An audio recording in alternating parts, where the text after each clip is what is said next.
Salut à tous et bienvenue dans cette toute nouvelle vidéo chez Peugeot Youngtimer France.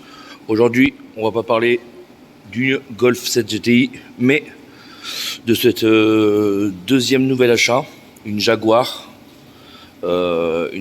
X-Type de 2001, 2,5 litres V6 que je viens d'acheter, tout simplement. Donc là, je suis dans l'atelier. Donc voilà, c'est une voiture que j'ai récupérée il y a 2 jours, 3 jours. Voilà, j'ai payé ça 180 €. Voilà, ça nous fait un joli petit retour après quelques mois de pas de vidéos. En fait, il y avait beaucoup de vidéos qui ont été faites, mais j'ai pas eu le temps de les monter et de vous les poster. Donc là, on va poster ça un peu au fur et à mesure des jours, quoi.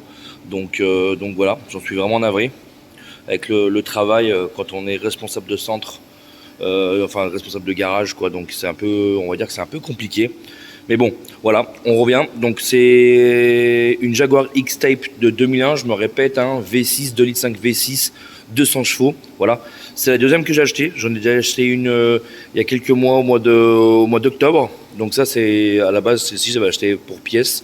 Parce que bon, des pièces de Jaguar, ça se court pas les rues. Et en plus, quand il y en a, ça coûte une blinde. Donc j'ai payé ça 180 €. Elle n'a pas roulé depuis 2019. Depuis 2019. Hein.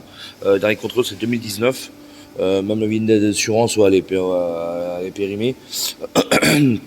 Donc elle est dans son état strictement d'origine.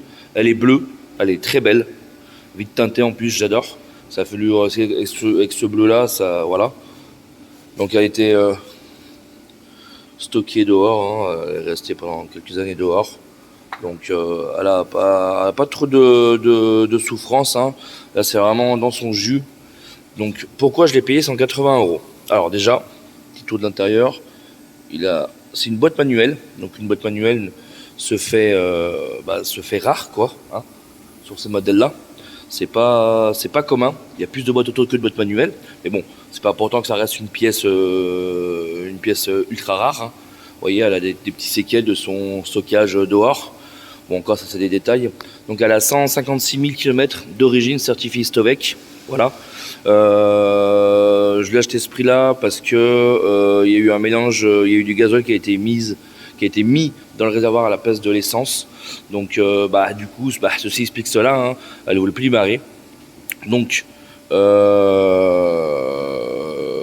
l'ai ramené dans mon atelier.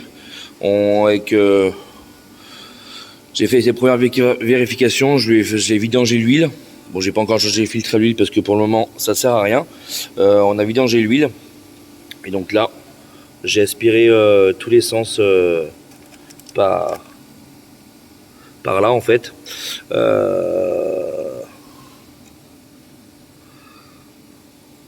Par là pour vidanger. Du coup, en fait, on est venu aspirer avec la machine à l'huile en fait, la vidangeuse. C'est pour les vidanges par aspiration. Donc j'ai fait la même chose pour récupérer tout le gasoil. Donc ouais, j'ai récupéré pas loin de 50 litres. Donc j'ai dû faire pas mal de vidanges, qui est quasiment le plein. C'est une voiture qui a été entretenue jusqu'à ses 134 000 chez Jaguar, carnet Jaguar tamponné. Donc c'est plutôt pas mal, on va pas se mentir. Donc voilà concrètement, on a fait le redémarrage. Donc là j'ai fait une petite vidéo du redémarrage. Je vous la mets tout de suite après.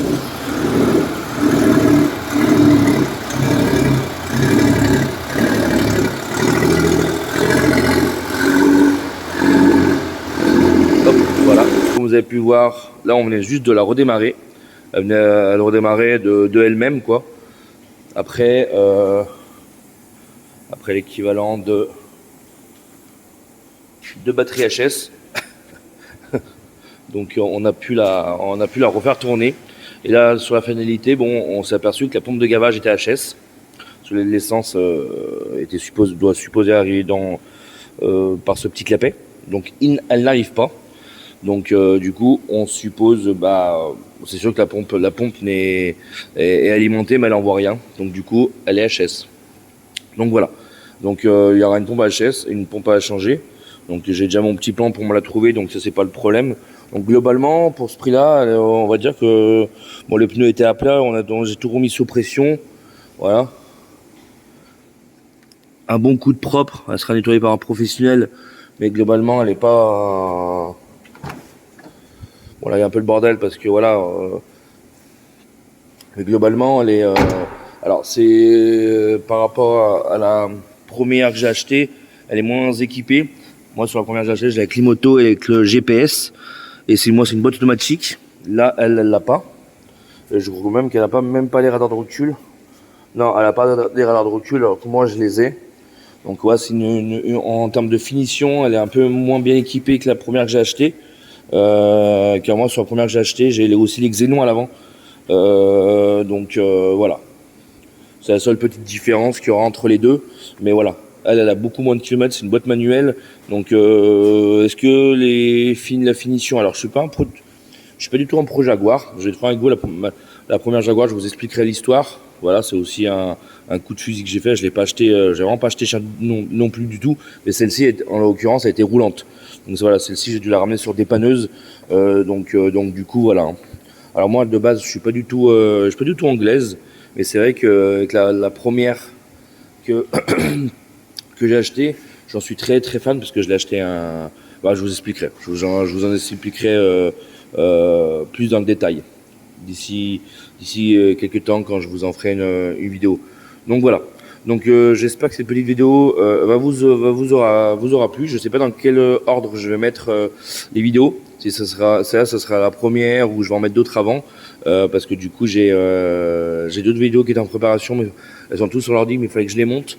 J'ai pas eu le temps de faire beaucoup de choses, parce que bon, avec le boulot, etc. Les fêtes de Noël qui sont venues, etc. Donc c'est un peu compliqué.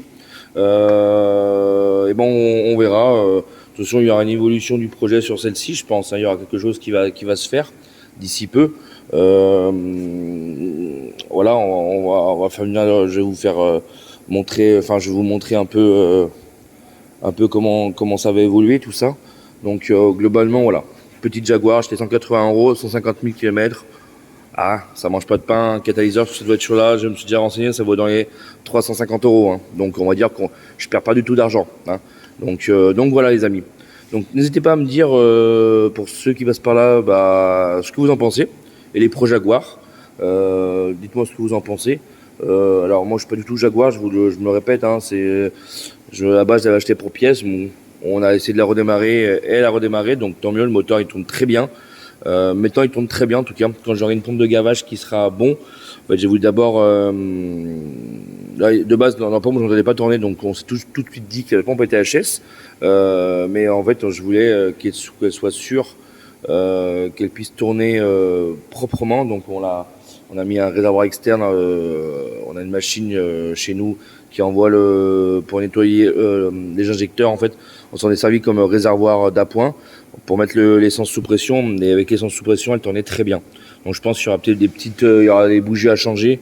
Mais ça, c'est pas les bougies à changer, les filtres, tout ce qui est filtration. Mais bon, ça c'est rien d'insurmontable quoi. Donc voilà les amis. Donc j'espère que cette vidéo elle vous aura plu. C'était Mike pour Peugeot Youngtimer France. Ce soir, on se retrouve très vite pour de nouvelles vidéos. Ciao, bye bye.